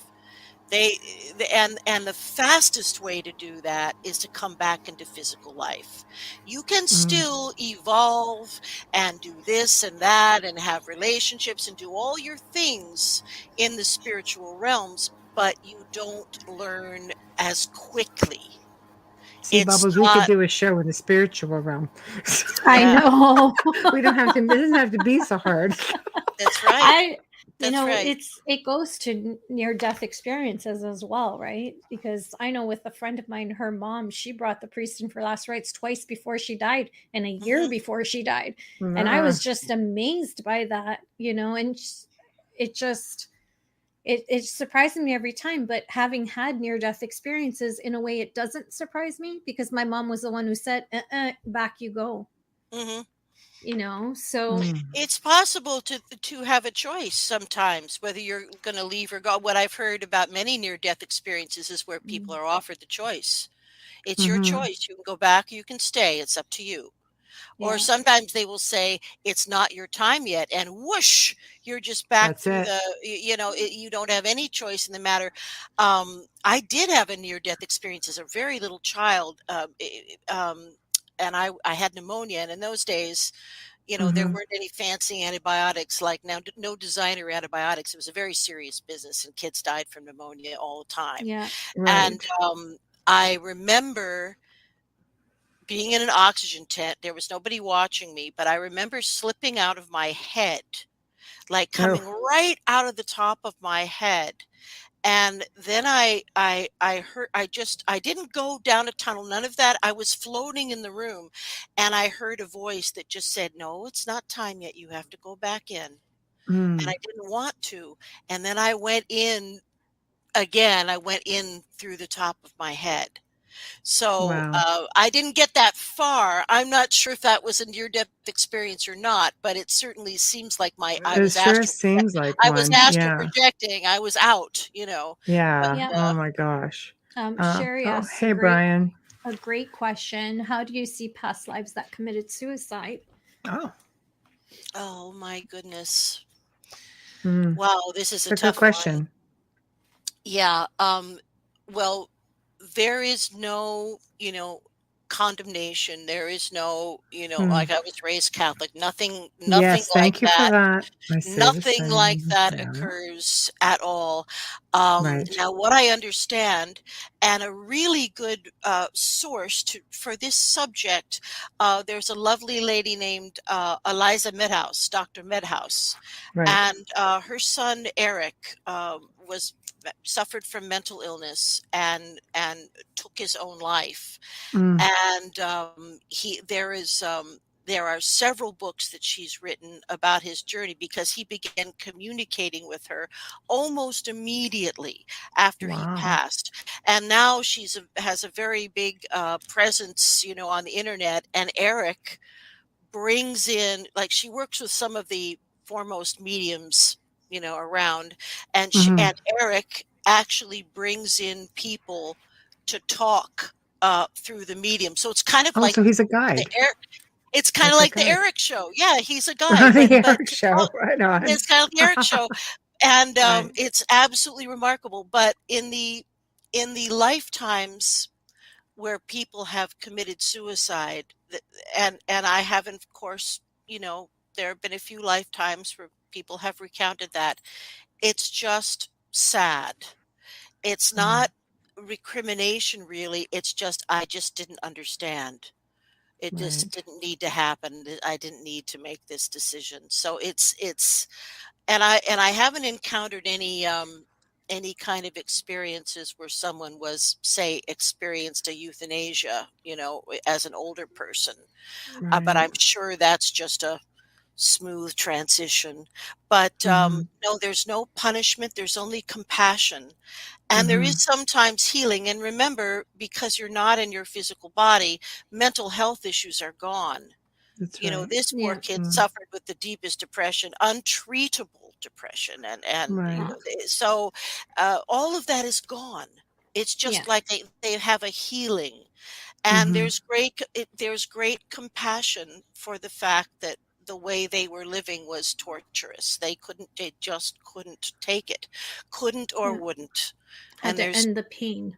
had to end the Mhm. pain. And boy, there was an awful lot. When my kids are growing up in the teen years, they lost several friends, That's and it sad. was just Mhm. horrible. But we have a crisis of teen suicide in our Mm. contemporary society. We are at Oh, right crisis now le- it's really we are bad. at crisis levels. Yeah. So we need to get to these kids and get them to talk up, and make them understand that everything does get better, that it Yeah. And can get better, that the Mhm. teenage part is the worst part. they have to live through it with social media. We didn't. I I can know. only Can you imagine imagine? how much Oh, worse it is now, Mm. what you the know? Mean Girls would have done Yeah. in those days. I mean, it's a terrible amount of pressure these kids carry. Yeah. I don't know Mhm. how they do it. I don't know how they do it. I think Mhm. as a parent, you really have to step up. Yeah. I know people used to say that I was like this helicopter mom. I'm actually really proud of that. Um, Mhm. and I would sit and be with my daughter when she was online. I think you have to teach them there's an etiquette and teach them not to be, That's what a because it's not responsible just parent about, does. yeah, it's not just about teaching your child how to navigate these crazy social media is the toilet bowl of the internet Mm. waters, but Mhm. also to how to be a good person. Yeah. Because the moms at home that think, no, not my child, your child's probably the one doing the bullying, so you should really peek Oh, yeah. and take a look, because Mhm. you are responsible for that. You are, you have to hold yourself accountable and your child accountable with that kind of behavior, because that kind of behavior is causing children, other people's children, to take Mhm. their own lives. Mhm. Mhm. Nobody commits suicide for attention. They commit suicide to end the pain. Once Yeah. you Mhm. understand that, you can do better. I Yeah. agree. Brian Brian, our Baker. buddy Brian. Hi, Brian. Hi, Brian. I'm not sure if you touched on interlife, We yes, have. or Bardo, but I'm fascinated by the idea that Yeah. in between period, when you dive into your past life regression, how common is it? I'm not sure I understand his question. Let me put my glasses. Let me read it here. Okay. He's fascinated by the Yeah, idea because we did that touch on in We interlife a between did bit. touch on period, interlife. when you Yeah. dive in, how common is it to go to the interlife when you're just doing regular Yes. regression? Is that what he means? Um, no, we don't go. We don't go to the interlife when we're doing past life regressions. We go. Let's see. The way it works is, first I get somebody very relaxed, and I go through a deep relaxation process with them. Hopefully, I get them into the theta state. It's not really necessary, but it's good if you can. The alpha state is fine. Mm. And then to get the idea of oiling up the memory, if you will, then I move the person around in their own life. and have them visit only happy experiences. Like, and then eventually I get them down and they're remembering things they never thought they could remember. So now they're getting confidence that it will work. Right? Because suddenly I say, they're 5 years old. I say, what color is your dress? And they're seeing their dress and it's yellow and they can tell me. So this is mind blowing to many people, even at that phase. So we go down and down and down. And then eventually we go into before the birth experience. And then we just go into, I take them into a kind of a, well, more like a bardo. I will often create an environment, an imaginary environment, perhaps a hallway with a lot of doors, and the door that and behind every door is a past life, and the door that you need to open to look at will light up or something like that. All right, they're all different things that I do in that regard. And then when someone and then I will take and then I will that person will arrive in their past life, the one that has bubbled up that they need to hear about. I take them through it, and I take them through the death experience too.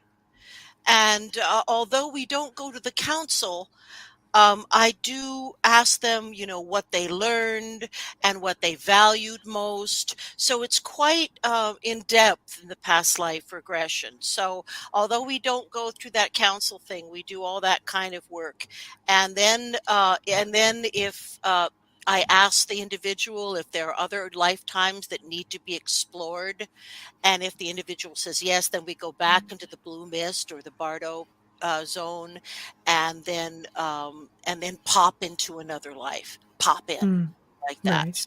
So that's kind of how it works. It's amazing what a natural process it is, and I think that the only people that have trouble, getting into the experience are the people that aren't trusting themselves and what they're seeing and what they're saying. Because in the beginning of a regression, sometimes it feels a little bit like your imagination, but that's only because the centers of the brain are close to that place. We're really seeing activity in the amygdala, the really deep memory centers of the brain. They know this from conducting MRIs, or probably more likely EEGs when people are in the regression process. So the memories are firing, and some people are very quick processors, I would call them. In other words, I'll ask them one question: look down at your feet. What do you see on your feet? Oh, I'm wearing boots, and then I have some short pants here, and hey, I'm a man, and I got a rifle, and I got. Now, some people are like that, and some people I will ask them questions, then I'll have to wait. Like, there will be a big, like 5-second long thing where they're processing, and finally they'll talk to me about it. So, so that's why I think that's one of the big reasons why, if people are quick processors, as I mentioned earlier, I can usually cover about 3 lifetimes. But if someone is a slow processor, just the whole thing takes a lot of patience, and it's a lot longer. Okay, Michelle Millions asks, is a recurring dream a sign of a past life? Oh, it sure can be. It absolutely can be. I've had them.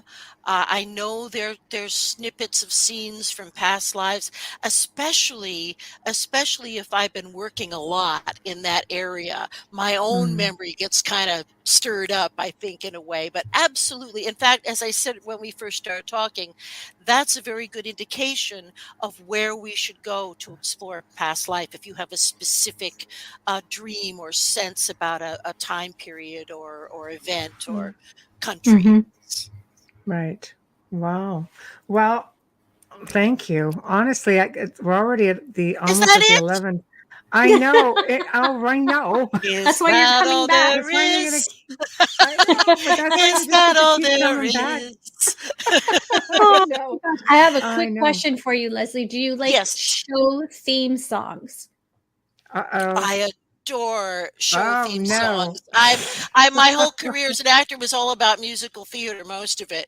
Oh, you Oh, better there we believe it. go. Oh, There we yes, go. yes, yes. We're going to Oh, Uh-oh. boy. bombard Michelle with the show Oh, Uh-oh. theme Oh, songs. boy. poor There isn't I'm Michelle. one in I don't trouble. Poor have I'm in for score Michelle. trouble. notes. Oh, I'm in no. trouble. Oh, no. I've Listen, got I it I've with been in know. her sister too. Here we I've go. been in some terrible shows too. I've been in some real stinkers. I was in a show, Everybody a has. musical version of Falstaff, and it was called Thud. And this show Oh, was so bad that whenever the curtain opened for the second act, there was no one in the theater. Oh, my word. oh wow. Yikes. That's not good. I've seen That a would lot not of be Anyway, good. theater. My brother-in-law's an actor. I've seen a lot of theater, but I have to say my favorite, absolute favorite was Fiddler on the Roof. I can't get enough of that one. oh, I Chicken played all wings. three Aw. daughters on the road. I Did played all you? three daughters at I one was time so or another. impressed by Carol his Burnett. ability to hold that Oh, wine bottle on his head. Wayne Mallow says, "I'm so glad we had this time together." Carol Oh, Burnett. Whoa, Thanks a I'll do lot. that. it's like Thank you, Tina. Oh, that's funny. But Oh, we well, are ladies, at the I just end. have to Yes. thank you both for welcoming me. And it was such Oh, no, a our thank joy to talk you. to you. pleasure. And I hope that, I think your listeners are wonderful. They had such Thank marvelous you. questions. What smart We have people they are great out there. listeners. We have We great do. Wow. We have a listeners. great listenership, Yes. and we've got great people in the chat room. They're Yes. just Wonderful. amazing. Yeah. Yes. Thank Wonderful. you so much. So thank My you. pleasure. My pleasure. And if anyone wants to get a hold of me, they can do so just by emailing me at Lesley, Lesley, at lightworkhypnosis.com. And my recent book is called Intersections, True Story of Extraterrestrial Contact, and that is also on Amazon. I'll get my 39 Fantastic. cents eventually. Yes. And and Lisa, you can always get the show email from Lesley because I emailed you on Yes, it today with the link. I have Otherwise, I it. will be repeating it in a few minutes as well. So I will be in touch with you also, Lesley. And thank you Wonderful. for joining us this evening. Thank you, So my dear. Both you thank guys you. both take care. Happy New Thank Year, you. and I will see you soon. All Okay, Stay right, lots of safe. darling. love. Thank Stay you. safe. Absolutely. Bye-bye now. Night. Bye. Bye-bye. Wow, isn't she just a breath of fresh air? Oh, God, I Yes. just love having her on. I'm so glad she's coming back. But we are at the end of another awesome segment of the Outer Realms. A big thank you to Lesley Mitchell-Clarke. She's just simply amazing and just a joy to have on. Thank you to everybody in chat. You guys are just awesome as always. We always love to include you all into the program because you make it that much more fun. And thank you, Folgers. Thank you, Folgers. We love you. We really appreciate you more than you know. Big thank you to Dr. Snick, aka Justin Snicker, for our intro and outro. Now, please remember to not only go to our YouTube channels, go to UFO Paranormal Radio, which is the station's main channel. Do not just subscribe, but become a member because that is where you're going to get all of this extra content that's coming. See, I know what's coming. So the Outer Realm, of course, some of the older segments are going to make their way to that membership also. But the Gray Zone Uncensored can only be found as a membership. You will not find it any other way. And all of the hosts are going to be doing something different that could only be seen if you have a membership. So please head on over to UFO Paranormal on YouTube and become a member. There's different levels. It's a lot of fun. Also, don't forget about little old us at Facebook. Give us a like. We appreciate it. And to contact us, the only place we're going to give you a response because social media, there's just too many messages. I can't keep track. So please just go to the Outer Realm Contact at gmail.com. Again, that is the Outer Realm Contact at gmail.com. Now, tomorrow night is another show you're not going to want to miss. For the very first time, we have a singer and a esoteric, just I guess I don't know how to put it. He's just full of knowledge, and he's just going to be giving us all sorts of different things to think about. And his name is, he goes by Truth Seeker. I love it. I love it. So until then, guys, please, if you're in the storm tonight, stay safe, and we'll see you here tomorrow evening. Thank you. Good night.